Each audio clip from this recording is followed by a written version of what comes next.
보통은 출근을 하고 나서 곧장 바로 취재 장소로 이동을 하게 됩니다. 팀 내에서 제가 막내이기 때문에 그 일련의 과정 자체가 그렇게 녹록하지는 않습니다. 이제 기자들이 제일 보람을 좀 느낀다고 해야 되나요? 그걸 알려줄 수 있는 유일한 채널이 지역 채널인 거고, 굳이 그러면 기자라는 직업이 필요가 있을까?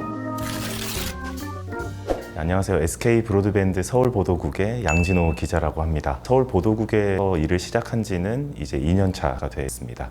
기자 생활을 하는 내내 지역 기자로만 활동을 했기 때문에 지역 기자가 어떤 일을 하고 어떤 거에 주요 포커스를 맞춰가지고 일을 진행하는지 잘 답변 드릴 수 있을 것 같습니다. 우선 제가 경력직으로 들어왔기 때문에 신입 직원이랑은 큰 차이가 없을 것 같긴 한데, 서류 전형을 진행을 하고 인적성 시험을 통과한 다음에 면접 2번을 거쳐가지고 이제 입사를 하게 되거든요. 대신 이제 아마 질문 자체가 좀 다르지 않을까 싶어요. 이전에 했던 활동들에 대해서 주로 질문이 들어왔었고, 그 아이템을 어떻게 해서 선택을 하게 됐는지, 그리고 어떤 식으로 접근을 했고, 인터뷰인은 왜 이 사람을 선택하게 됐는지, 주로 이제 활동을 했던 부분에서 왜 그런 선택들을 하게 됐는지에 대한 질문이 주로 들어왔었던 것 같습니다.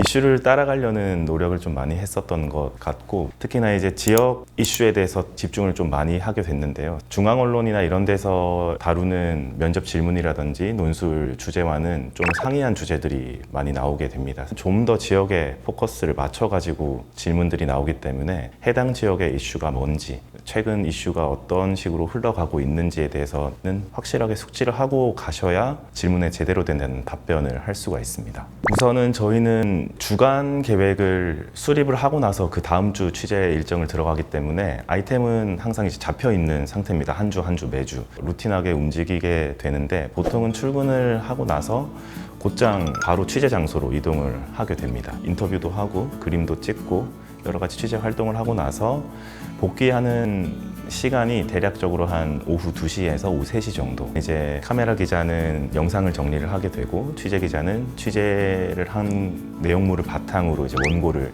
작성을 하게 됩니다. 원고 작성은 보통 한 4시 정도에 마무리가 되고요. 데스킹 과정을 거치고 나서 녹음을 바로 진행을 하게 되고, 녹음에 맞춰가지고 이제 촬영 기자가 편집까지 함께 진행을 하고 나서 결과물이 이제 나오게 되면 이제 뉴스 PD가 해당 결과물들을 다 취합을 해가지고 어떤 뉴스를 1번에 배치할지, 어떤 뉴스를 제일 마지막에 배치할지, 단신은 어디에 넣을지를 결정을 해서 큐시트를 완성을 하고 생방송으로 뉴스가 나가게 되는 그런 구조를 가지고 있습니다.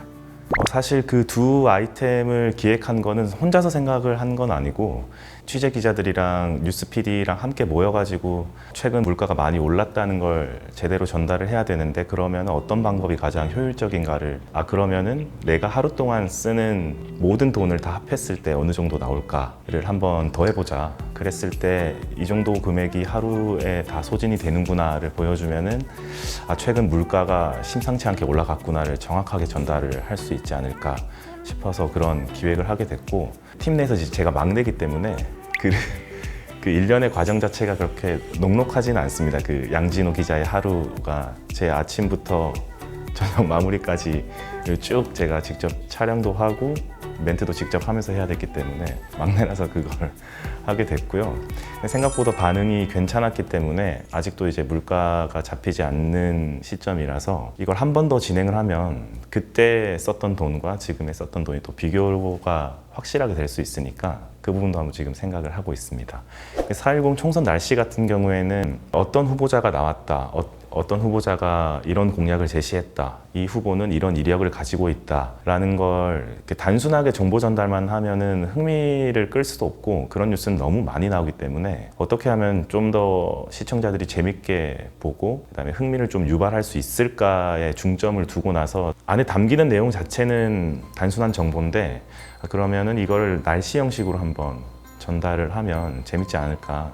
너무 후보가 난립해서 날씨가 흐리다, 비바람이 몰아치고 있다, 예측이 잘 안 된다, 아니면 후보군이 싹 다 정리가 잘 돼가지고 이 지역은 화창하게 지금 선명한 구조를 띠고 있다, 이렇게 좀 보여주면은 보다 좀 더 직관적이고 흥미도 가질 수 있고 접근도 좀 더 쉽지 않았을까 이런 생각에 기획을 하게 됐고 역시 반응이 좋게 나와가지고 저도 꽤 하면서 즐겁게 진행을 했던 아이템이었습니다.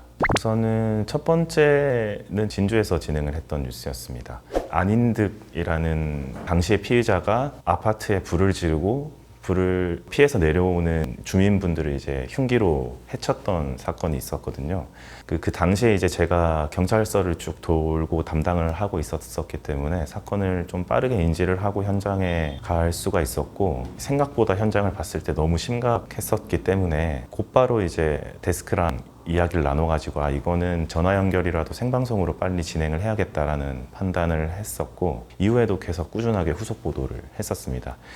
그 사건에서 가장 핵심적인 요소가 뭐였었냐면 그 안인득이라는 피해자가 이제 조현병이라는 정신질환을 앓고 있었는데 이걸 이제 제대로 케어를 할 수 있는 게 결국에는 그 가족분들밖에 없었던 점이었습니다. 피해자분들이 꾸준하게 안인득이라는 분에 대해서 위협을 가하고 있다. 좀 제지를 해달라라고 했는데 뭐 지자체도 그렇고 경찰도 그렇고 관련 소관 부서에서도 전혀 이제 대응을 할 수가 없는 사안이었어요. 피해자가 굉장히 많았던 사건이 터지고 나서 그러면 이제 조현병이라는 것을 지자체나 국가가 어떤 식으로 대응을 하고 처리를 해야 할까에 대한 많은 논의가 이제 진행이 됐었고 관련해서 저희도 이제 그걸로 이제 시사 프로그램까지 쭉 만드는 계기가 됐었기 때문에 가장 기억에 남는 보도였다고 생각합니다. 두 번째로는 각 도시마다 무장의 도시라는 그 키워드를 유행처럼 이제 사용했던 때가 있었습니다. 그럼 실제로 이제 장애인분들이 거리를 걷는다든지 공공시설을 이용하는데 불편함이 없었냐?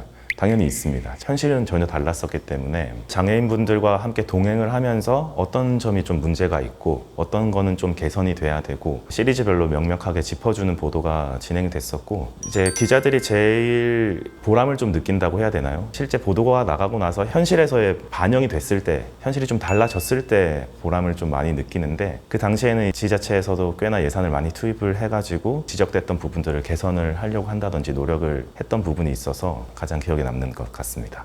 이게 정말 중요한 뉴스일까? 뭐 KBS나 MBC에서는 막 큰 정치적 이슈라든지 이런 걸 다루고 있는데 내가 지금 이렇게 작은 지역에서 작은 이슈를 다루고 있는 게 맞나 이런 의심을 하게 되는 순간이 오기도 하는데 자기 동네에서 자기가 뽑은 구의원이나 시의원이 어떤 활동을 하고 있고 어떤 이슈에 지금 포커스를 두고 있다는 것을 궁금해하시는 분들이 참 많습니다. 그걸 알려줄 수 있는 유일한 채널이 지역 채널인 거고 그래서 중심을 잃지 말고 지역에 계속해서 집중을 하는 것 우리 지역 이슈가 굉장히 중요하고 이걸 보시는 분들이 굉장히 많은 도움을 받고 있다는 걸 꾸준하게 인식하는 것 그게 좀 제일 중요하지 않나 그렇게 생각을 합니다.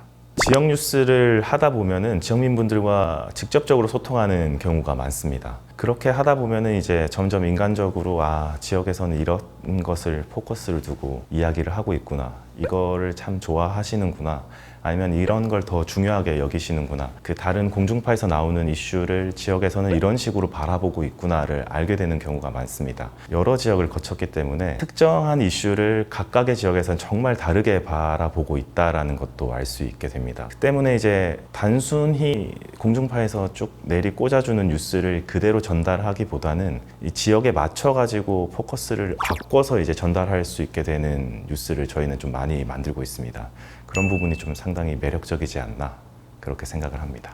우선은 지금 하고 있는 지역 취재기자 활동을 최대한 더 성실하고 열심히 하는 게 당연히 목표고 그리고 지역 채널이 좀 더 많이 알려지고 사람들한테 많이 회자가 돼가지고 우리가 만들고 있는 뉴스가 더 많은 사람들한테 좀 도달할 수 있도록 그런 방법들을 좀 이제 고민을 해야 될 것 같습니다. 단순히 이제 뉴스만을 만들어서는 워낙 이제 경쟁 채널이라든지 플랫폼들이 정말 많기 때문에 그 경쟁에서 이제 살아남고 우리가 전달하는 정보가 가치가 있다는 걸 많은 사람들한테 더 알릴 수 있는 방법들을 좀 강구하는 것 그게 우선은 제가 가지고 있는 목표고 당연히 이제 여러 가지 상이라든지 그런 걸 받는 것도 목표로 하고 있습니다.